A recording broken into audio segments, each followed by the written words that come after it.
Okay, so in part one of the series, likely to be on Australian conservative politics or Australian politics, um, there was a passionate reaction, really reaction to Clive Palmer's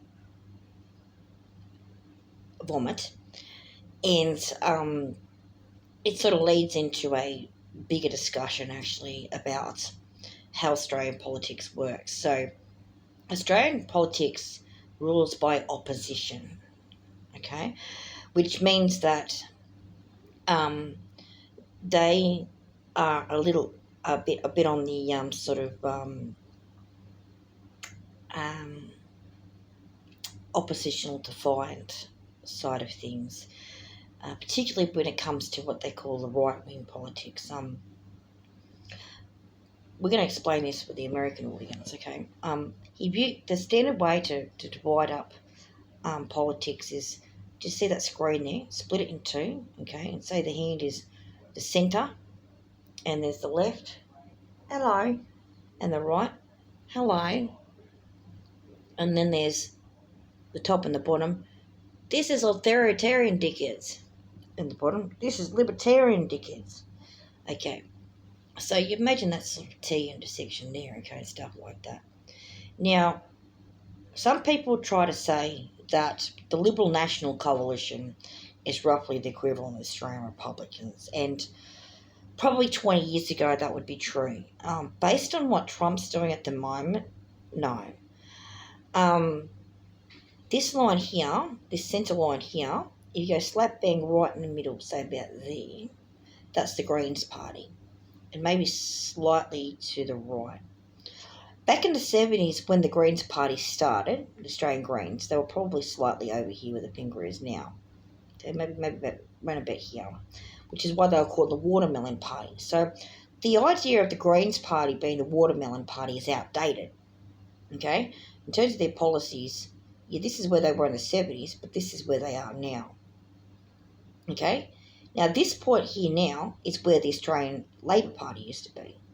A sort of centrist, right bang in the middle, slightly to the left number, okay? And where this point here is roughly where the Liberal National Coalition used to be, okay? However, since the 1990s, this point here, where this finger is now, is actually where the Labor Party is, and this is where the Liberal Party, or Liberal National Coalition is, but slightly up here, okay? Now, this is Pauline Hanson, and this is what Clive Palmer's talking about, okay? You're getting a hint? Okay, this point, this finger over here, where it is now, okay, see that? Okay, see how it's at the, well, it's a bit centre bottom, okay? See that? That's where MAGA thought it was, okay? When we were talking about the 4chaners, okay, and people like that who supported MAGA, that's what they thought they were, okay? But this is where MAGA actually is, okay? This is where Donald Trump actually is. This is where they thought they were. This is where the Republicans used to be, so roughly here. The Democrats roughly here, and this is Bernie Sanders. Okay, Bernie Sanders is here. That's the Democrats. That's where the Republicans used to be, including during Reagan. That's about where Arnold Schwarzenegger is, by the way. This is where Donald Trump is. Okay, for the point of historical comparison again, this point here, okay, this point up top here, see where the finger is now? That's Stalin. Okay, this over here, where the finger is now, that is President Xi of China. This finger here is about, or maybe slightly there, is where Vladimir Putin is. Okay. Okay. Are you getting this? Okay. Right. Okay.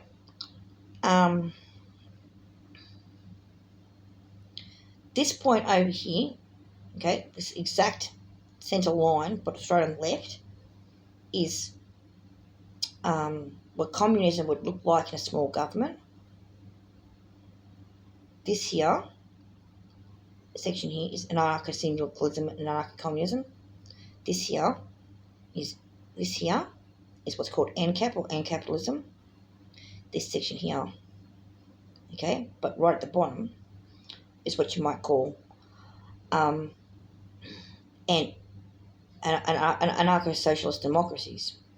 Okay, this figure here is roughly this sort of section here. Okay, that where the finger is, that's called the Socialist Alliance in Australia. Okay, and SALT as well. Okay, so you might remember, if you're old enough, you might remember back in the 90s there was a party called the Democrats Party, which ran in the Senate only, and there was a lady that had a mole on her face that was a senator for a long time. Okay, the Australian Democrats Party was about here. Okay, in the centre, slightly to the left. Okay, where the Greens were until they got more. They started getting House of Rep seats in around 2010, when they moved slightly right and joined the ALP. Okay, so the Australian Democrats used to be about there, about there. Okay, that party hasn't been around for a long time. Okay, Pauline Hanson's party is about. Sorry about the finger. Is about here. So it's just above the centre line and to the right. Now, what's really interesting is when you get to these lines here, it almost curves around. So some people think, oh my gosh, the anarchists and the fascists are the same, but they're actually not. Okay, fascists support this. Fascists support this authoritarian business up here. Okay, the top right hand corner, sort of float around there, usually about here. Okay, right. Okay, whereas anarchists are usually found around here. Okay, totalitarian, authoritarian, libertarian. Okay, big governments controlling everything that you do. Okay, small community-owned stuff, or just people having a bit more say in their lives, local councils and stuff like that. Okay, different models of society. So sometimes you'll find ANCOM and ANCAP work together. Sometimes on social issues, they're the same, but on economic issues, they are not. Usually ANCOM says to ANCAP, you guys are idiots, because what you're basically talking about is deregulation for the corporations, but not having regulations to support things like environmental protections. When they start talking like that, they start moving a bit over here and maybe slightly up a bit, okay? I guess that's ANCOM can sometimes talks like that, or anarcho-syndicalist. So the difference between ANCOM and anarcho-syndicalists is anarcho-communists are different from anarcho-syndicalists. So anarcho-syndicalists are sometimes a little bit closer to the centre, so they're a bit here, and they support trade unions. And the purpose of trade unions is to support workers' rights in a capitalist or command-run society. So you want trade where this crap's going on here, you're going to want trade unions. This section over here, though, doesn't support trade unions, okay? This section over here wants the state to control trade unions. If you go further down, though, they don't, okay? So where the finger is right now, that's the exact position of original trade unions, okay? But because the centre line has changed and trade unions are a more accepted idea to the point where people think they're redundant now, they sort of sit around here. So what's happened with trade unions in Australia is that some have disaffiliated from the ALP because they've moved over here too much, okay, because the trade unions are actually there, okay, they're not communist, they're not capitalist, they're sort of roughly leftist, they're focused on people over property rather than property over people. And this particular designation with that stuff there, okay, comes from one of the early French parliaments, where they had people sitting on the left-hand side of parliament that said, if you want to run a society, you need to focus on the rights of the people before the rights of the property, and the people on this side, on the right side, were saying you need to focus on property first before the rights of the people. And I said, but isn't property doesn't have rights? People have rights, including not limited to what the definition of property is. And it's like, so, okay, most people are on the left then. And that's why there's a centre point there, because the discussion about the nature of property is and how it should be defined legally and what you do with it, is something that affects other decisions as well. So it's a little bit of a complicated debate. Okay, so this exact centre point there is a social democrat. Okay, do you understand? That's what a social democrat is. Now, Elon Musk in the USA was quoted saying he's a social democrat, and then doing a bunch of things that are actually over there. Okay, okay. He said, but he's got in government departments. Yes, but that's one of the first things they do when they're over here, when they're doing a regime change. They cull the old order to replace it with their own. Okay, so be careful about that.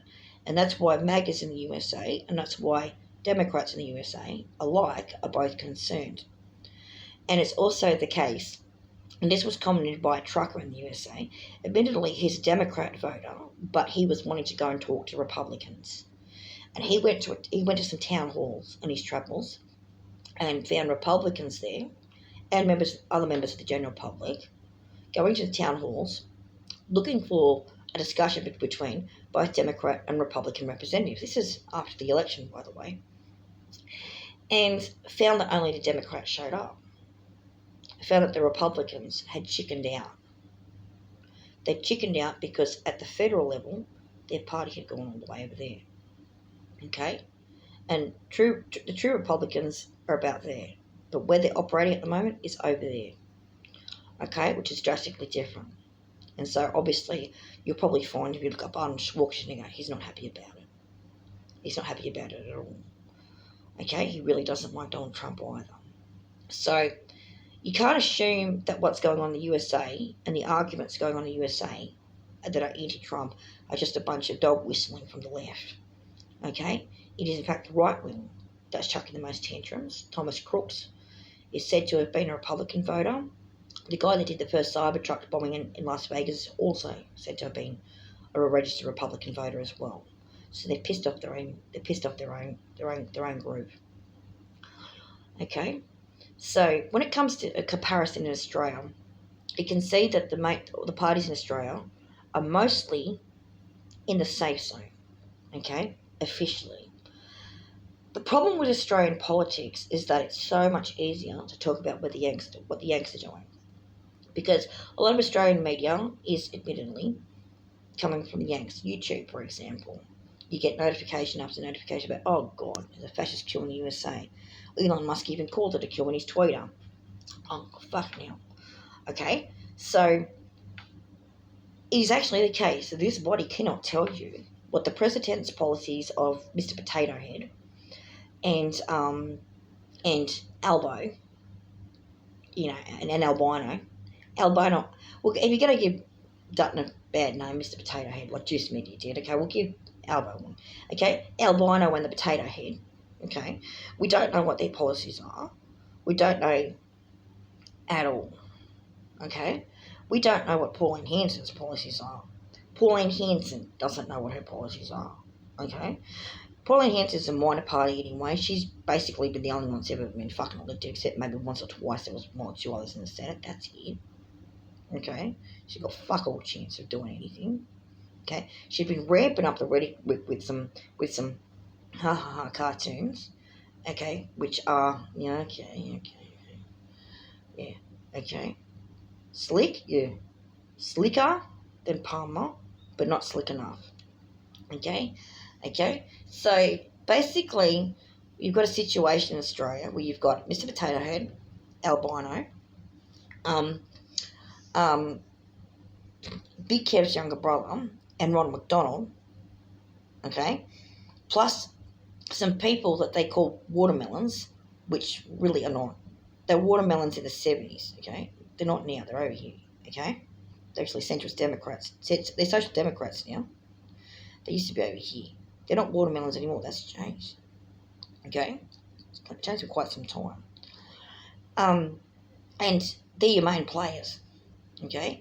And even Big Kev's younger brother, he's not a main player. Okay, Ron McDonald is not a main player.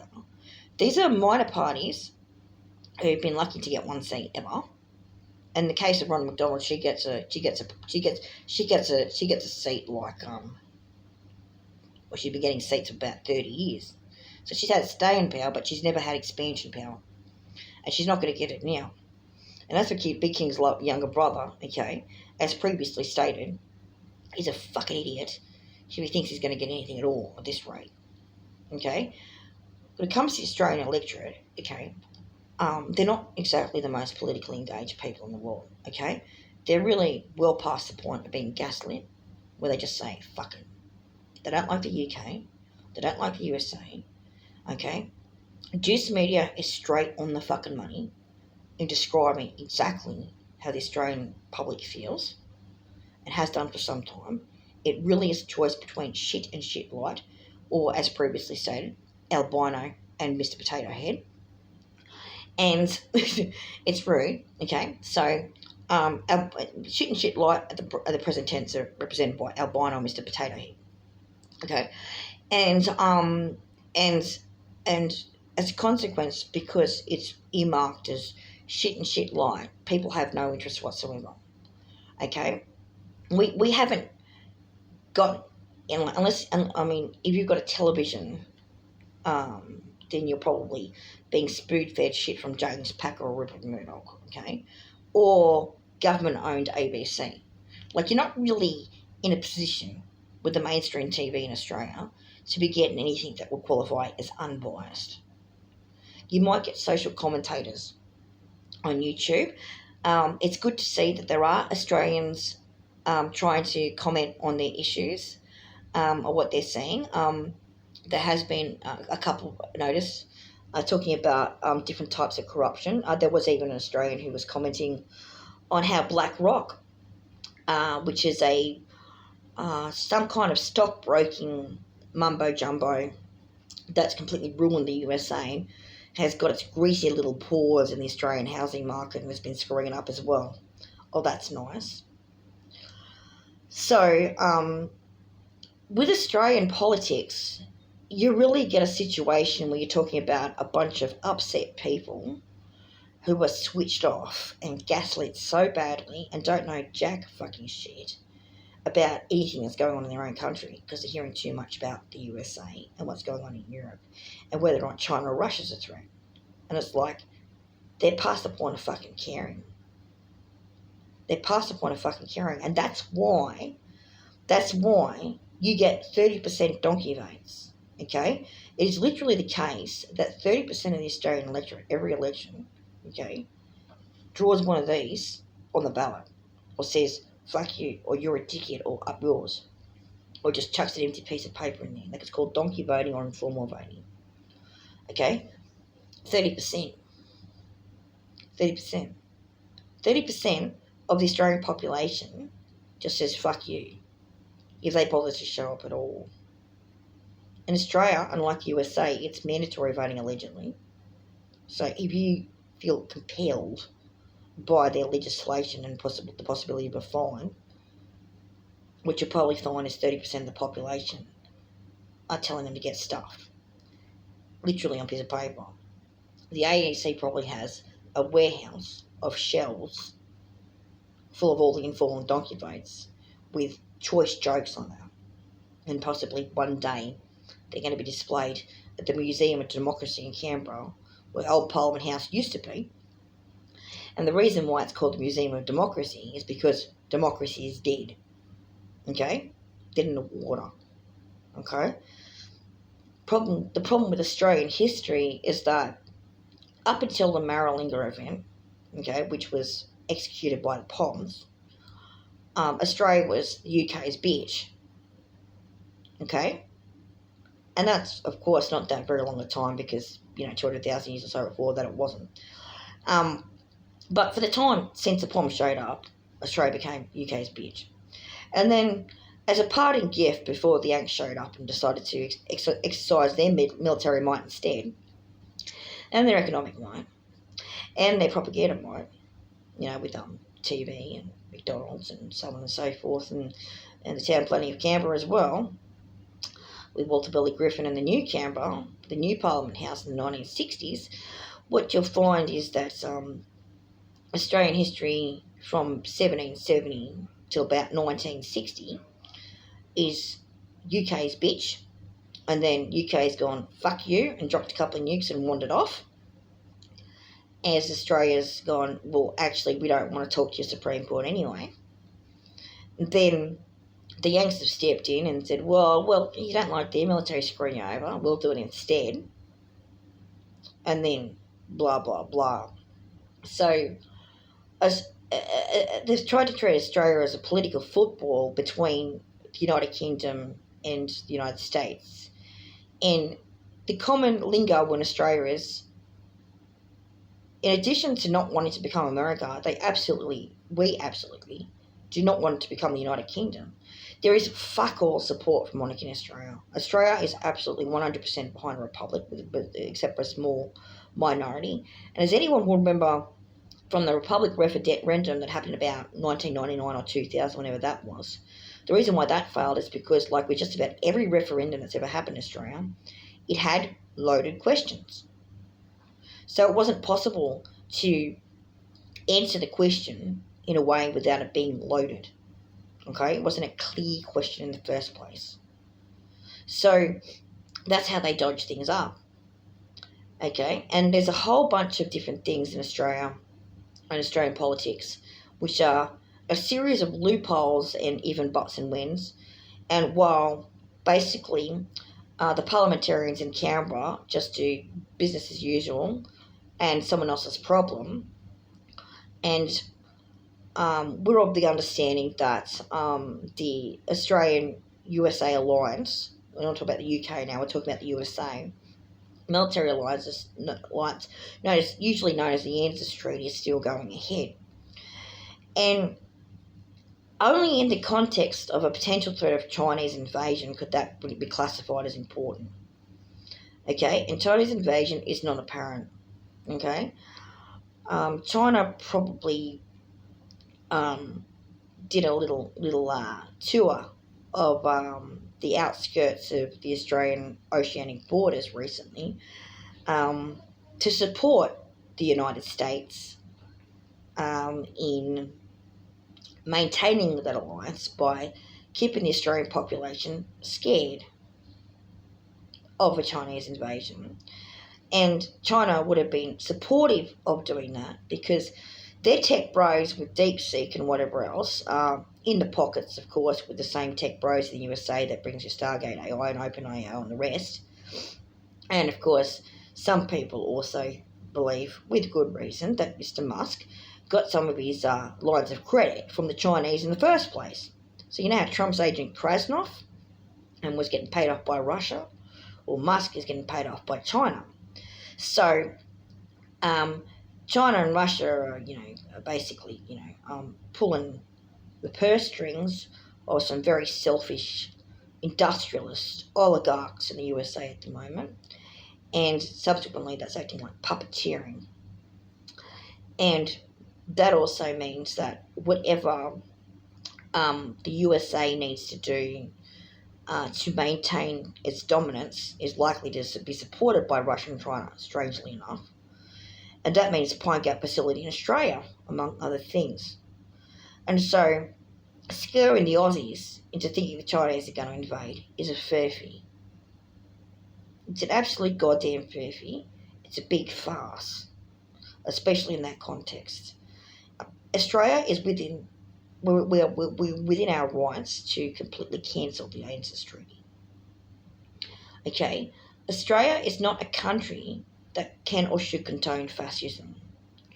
If you know your history, you know that the Irish rebels were amongst those that were transported to Sydney Cove, that they instigated the Rum Rebellion and that they lost, and that while they were getting their 40 lashings and being put in the cells until their ticket of leave was up, one Lachlan Macquarie shows up and starts the Frontier Wars. Okay, and that's pretty much what happened in Australia. Okay, that's how the Frontier Wars started. Okay, Lachlan Macquarie was just a dictatorial dickhead who was sent there to punish Irish rebels and anyone else he could get his hands on, because obviously there were some unimpressed people who were trying to be peaceful about it, the vast majority of the time up until that point. But they sort of expected maybe that they could go hunting in the grounds their ancestors had been hunting on for however many thousands of years before that, right? Geez, what an unreasonable expectation to be able to walk through your own fucking house. Anyway, so Australian history begins with people who didn't like England from the outset, including the English that were there as convicts. It begins with people who didn't like England, who didn't like the English aristocracy, who didn't like the industrialists, okay, who did not like the empire full fucking stop, who were transported to Australia against their free will and consent, either as convicts or under pressure as economic migrants or economic refugees as a consequence of the Industrial Revolution another way. These are people these are people in Australian history talking about that don't like England, but they're taught to identify with that because, well, obviously they're not the native Aboriginal population, are they? So what you'll find there is that even from the Rum Rebellion onwards, there are cases. William Buckley was just one, but he's definitely a well-known one, of people fucking off and becoming tribally initiated. And around Australia, we've got a shit ton of people who have Celtic Aboriginal ancestry as a consequence of that, and of course, other very ordinary human interactions that need not to be described amongst polite company. And in some cases, impolite as a consequence of colonialism and the disadvantages that creates when some people have muskets and some people have sharp sticks. No offence. So there has never been a vibe amongst the Aboriginal, for lack of a better word, again, sorry about that word, it is known that that word is inappropriate and the actual tribal name should be used, but because this is a generic discussion, the tribal name cannot be used unless a specific case is being referred to, so apologies for that. But anyhow, the people who have ancestry before Captain Cook, or Lieutenant Cook or whatever, and the people who have ancestry afterwards, there is absolutely fuck all respect for England and for the aristocracy and the monarchy there. And there's not a lot of respect for the USA either. The USA did eventually, towards the end of World War II, so from about 1942 onwards, get involved in having an active role in actually stopping the war and getting involved in it. So they had a couple of spies with Operation Paperclip, take some German Nazi scientists out to the USA so they can develop the nuke first, but, because they wanted an advantage, but they didn't actually get involved in trying to stop the Nazis in their invasions and actually going to Europe until after about 1942. And the Australians were already there, and the Kiwis too, right? And they, what's trying to go on here?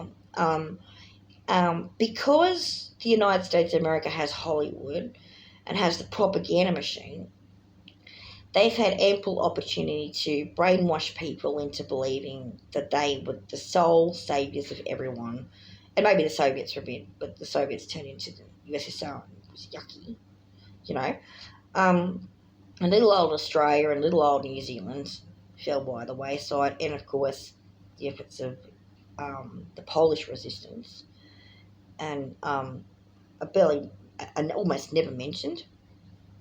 And occasionally there's of course a bit of a yay for the French resistance. Okay, so there's and of course, what about the German resistance? Okay, so there was resistance movements as well, So the propaganda machine has drained a lot of Australians of this idea that they even have a say in anything. They just don't care. And because they don't care, they don't know. If they cared and they wanted to know, they'd have to look it up.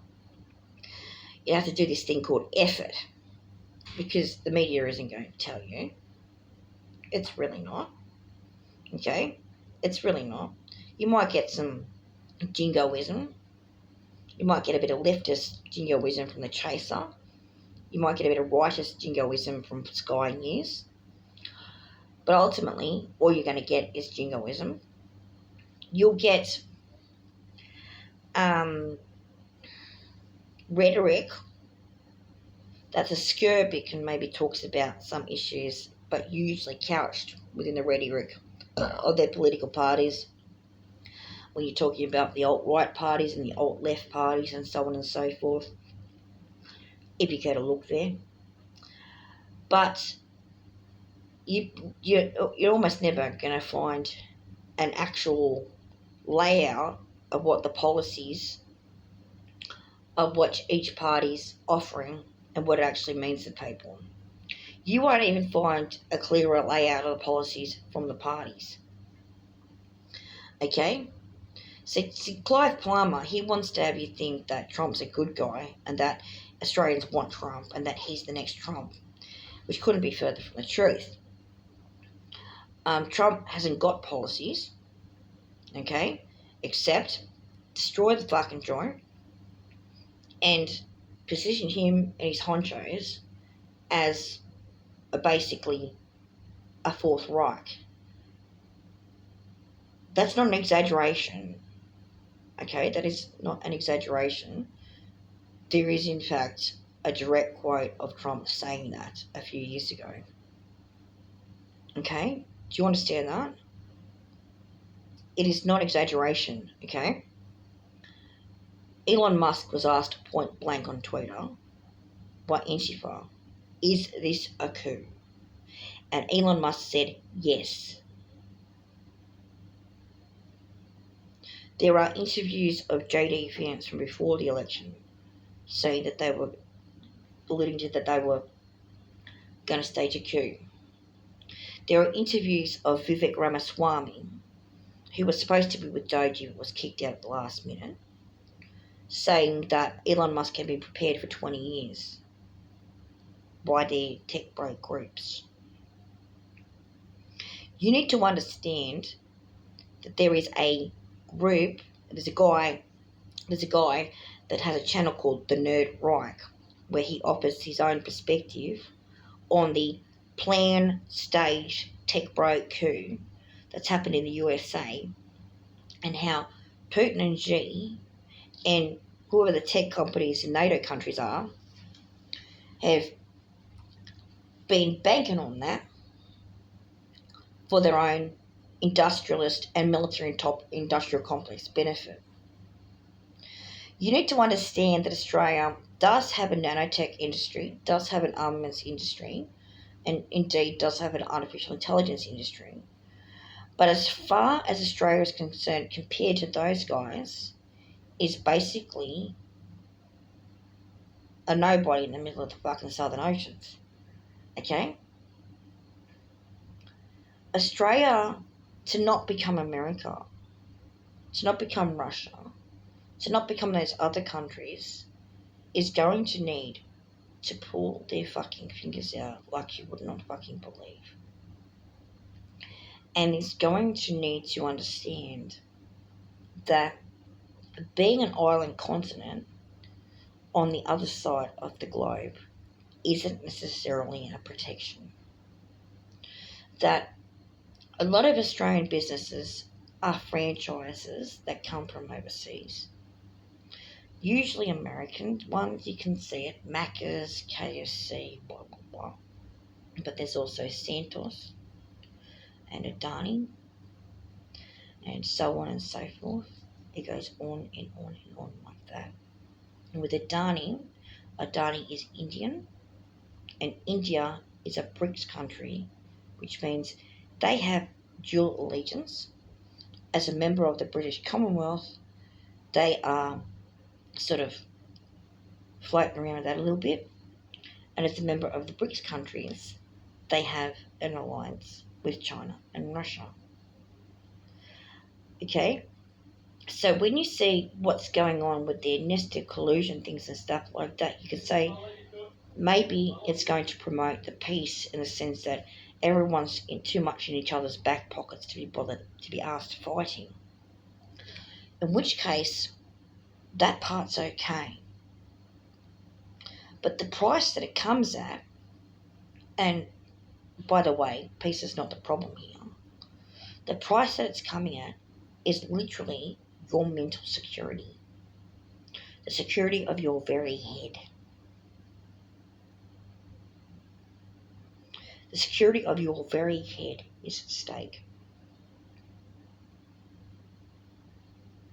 We're not joking. This is not a joke. It's going to sound crazy and sound like a joke, but it's not. You watch the rhetoric that Musk has come up with and the others have come up with, and you will see what they are talking about. You will see what they have done. You will see the propaganda that's been spilled out upon you. You will see that we were conditioned with movies like The Matrix, which most of us rejected as the fiction that it is. Of course it's a fiction. Then they start to introduce the Nick Bostrom ideas while the tech bros are doing this, that and the other. Meanwhile, you've got Musk ramping up his profile, becoming a bit of a cult figure, telling incels in America that the world is a simulation. That's just a computer game. Don't worry about it. Bang, bang, they say, right? Okay? Meanwhile, you've got this artificial intelligence stuff going on. Okay? Plus, you've got, if you look at the background and see what Musk is involved in and others like that, there is in fact a group that's adjacent to the technocrats or the tech bro oligarchy, or nerd Reich if you will, called the AI transhuman agenda. These are literally people who want to put computer chips in everyone and turn them into cyborgs. That means the security of your very head is at stake. Now, when it comes to technology, it's plainly obvious that some forms of technology are to our benefit. That's what they rely on. Things like the internet, the mobile phone, the YouTube, these are all our friends, aren't they? Until we get to a point where we're no longer talking to our friends and family because we don't have Facebook Messenger, or because the phones are obsolete and got busted and broke, and we're 10 phones into it, and those phone numbers are lost. Could be on the other side of the country. At the point when people can't go to a cafeteria and have a cup of tea with their mate without someone taking a photo, a selfie of their lunch, putting it on their social media. We're at the point where there is fuck all social engagement in the regular sphere, and there's a shit ton of people, including this body, ranting on social media and public platforms in the hopes that maybe, just maybe, they might get a bit of social attention. Is that what it's really about? Not just conveying a message? Maybe it is. Maybe it's not. Either way, it is a very good example of the map replacing the terrain. And they want that map of cybernetic implants to replace the terrain of your free thought. Don't you figure the moment they get that shit in you, they're going to start fucking talking to you. They're going to treat your head like a mobile phone. It is not a fucking joke that they would do that.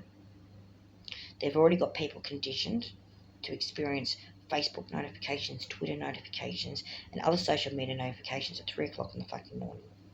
And with that, you get fucking advertising and stuff as well. They've literally got people rolling over in their fucking sleep.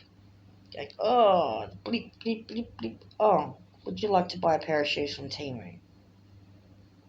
Okay? Right? That's called operant conditioning. That's training you to accept the intrusion. You got the intrusion through the billboards in the previous generations driving down the street. They took away the billboards, they replaced them with internet billboards. It's becoming more and more personalised until it's beamed straight to your fucking head. They do, in fact, want to microchip you like a fucking dog. And have those microchips fucking talk to each other. And then, from a central computer, make their decisions for you. They are, in fact, that fucking sick. They are, in fact, that fucking demented. And they are, in fact, staging that fucking coup. And if you think Australia is immune to that, you're a fucking idiot. And if you think Clive Palmer is your friend for trying to support Donald Trump, you're a fucking idiot. You cannot support any candidate that supports any country that supports that agenda. The USA is out. If you are a red-blooded, salt of the earth like an Australian, then you need to say fuck off to the USA right now. And you also need to say fuck off to Russia, and you need to say fuck off to China, and you also need to say fuck off to any NATO country that's part of that fucking scheme. And you need to do it soon. They don't even want you to think for yourself. They want a situation long term, and long term isn't long term anymore. Think 2049. 2049 is slated as the date of the end of the transition, the date where the new system comes into effect. 2049.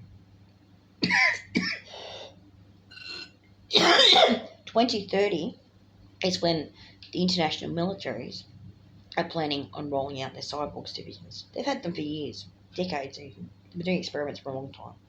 But a formal cyborgs division in each major world military, gone public, no secrets, your robo-cops.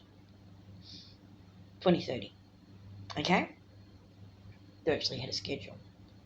They've got kill bots and drones. You can see them on YouTube anytime you fucking like. Okay? Heck, you might even be able to buy them off Amazon and build one in your garage if it wasn't considered a terrorist act. And on that subject,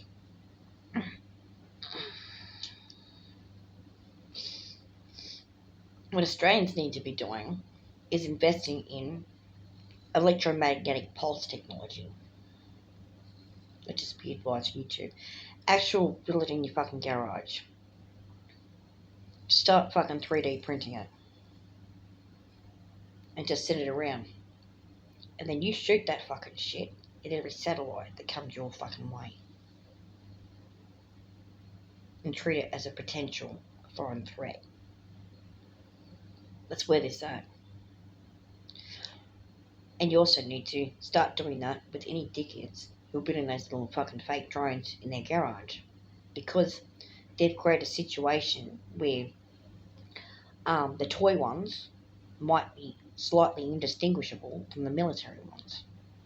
And that's a nice little disguise, isn't it? Because you might not think that you're about to be attacked or surveilled or abused, because it could be Timmy down the fucking street or Jimmy down the fucking street who is just tinkering with the latest version of the remote control helicopter or the paper fucking plane.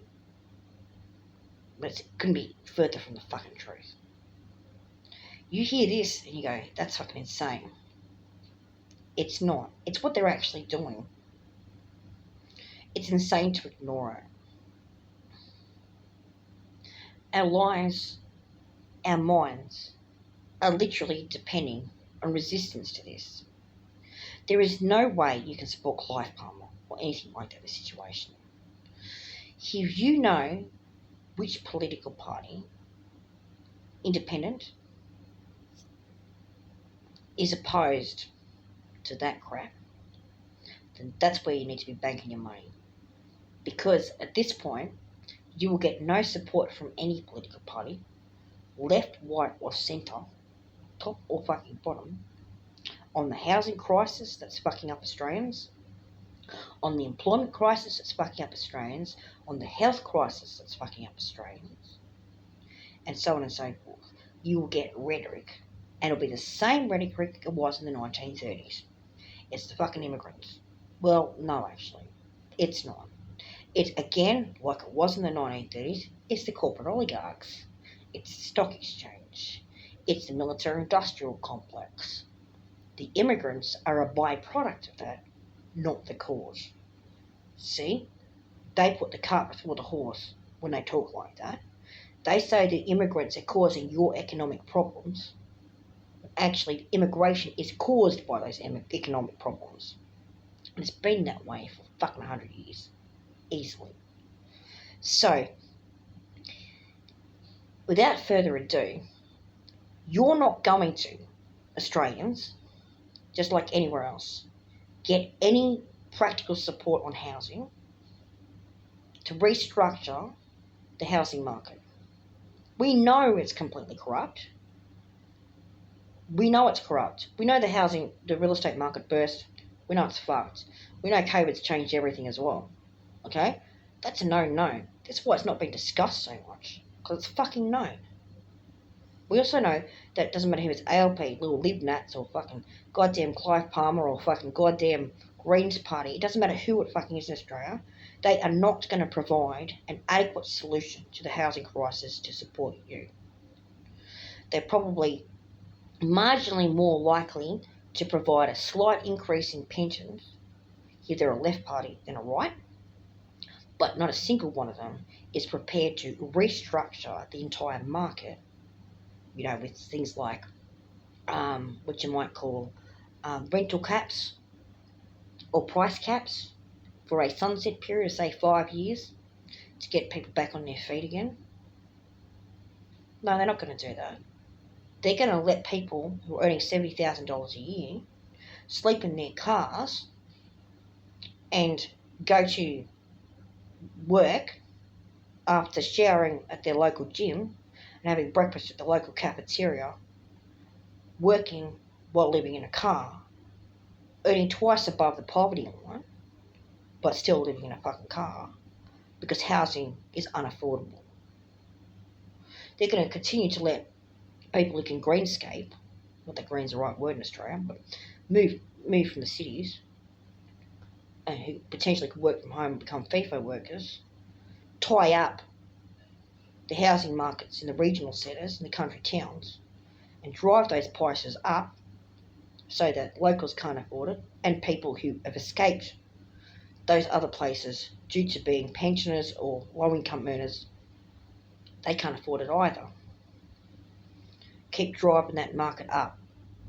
They're going to allow that to continue, and it's just going to get worse and worse and worse, the housing crisis, and the health crisis that goes with it, and the economic crisis that go with it. It's going to get worse and worse and worse, not better and better and better, until it completely snaps. That's what's going to happen. And you're not going to get any support from any of the political parties, or even the independents on that matter. You simply will not. Anything that relates to what you need as a human being is off the table as far as policy is concerned. The people have been completely taken out of the equation. Okay? The subjects have been completely objectified. And the objectification that they're planning is worse, not better. So it stands to reason that people need to be more vigilant, more quote-unquote militant but not violent in terms of their opposition to certain things, to have a bit more creativity while they're still allowed to have it when it comes to things like social change or the future or local organising. It's not going to be the case after 2049 that you'll even be allowed to think about doing something like that if you don't pull your fingers out now. And so without further ado, we are better off with World War III than we are with that. And they're banking on us thinking like that. That way, we're in their pockets no matter what. Armageddon, yeah. Oh, you support the Vatican. Oh wait, you support the military-industrial complex too. They make a bob each way, mate. They'll rip you off no matter what. Okay. So, where are you at in all this? Who are you out there? Where are you at in all this? What solutions do you want to? You look for solutions, are you? You think this body can give you the solutions? They can only give you the questions right now. Well, start learning to discern the difference between artificial and natural radio waves. Is it a simulation or is that just too many computers around? Throw as many ideas as you can out there. Note that a lot of them have been tried. Acknowledge that for the last 40 years in particular, words like feminism have been commandeered. Nazism has been commandeered. Socialism has been commandeered. Democracy has been a buzzword for a long time. A lot of the words that are in common use to describe different types of socio-political ideas are not the original meaning of those words or intentions. There has been misleading and lots of it. Now, if you think it's about the Jews, or you think it's about the blacks, or you think it's about the whites, or you think it's about the Chinese, think again. It's about the same thing it always fucking was. And let's go back to Marx and Engels without supporting a single lick of the Communist Manifesto. Because who wants to be an industrial army? Hands up? No. It's called sarcasm. Don't want to be in an army at all. Okay? An industrial police. Okay? Please. Okay? We know work and product is required, but got to ask some serious questions about why so much value is placed on that work and effort rather than meaningful activity. Because you're going to have to put effort in, no matter what situation you're in. Is it meaningful activity? If your activity is not supporting your life, if you're not alive, if you're half dead, if you're half starved, half dehydrated, half clothed, half fed, half asleep, and half fucking housed, but you're doing twice labour, it doesn't mean anything. If your twice labour is as a YouTube channel, or as a secretary, or someone in a factory, what does it matter? You shouldn't be putting in twice effort for half results. And that's what where we're at now. A few years from now, they want us to be at quarter results. And then none. And then we'll wind up with chips in our fucking heads. And they'll tell us exactly what to do. You say, well, how can they make money out of that? You don't understand. They've already made the money. They've already made the money. They have the spaceships with the laser beams that can zap you from outer space. It's called the Star Wars fucking program. It's called the USSF. That is the Anglophone American version of it. They can, in fact, zap you from outer space. They have, in fact, zapped people from outer space. And yes, they will and have zapped unarmed, sleeping Allied civilians from outer space too. Not just Al-Qaeda. Okay? Or whatever shit that they fucking tell you. They do not care about the common people or their rights. We're just numbers on a fucking piece of paper and cogs in their fucking machine. And they want to make us literally cogs in their fucking machine, not just figurative. So we best be sorting that out. We best be pulling apart that machine before it pulls apart us. And we haven't got a lot of time yet. So without further ado, fuck shit light and shit.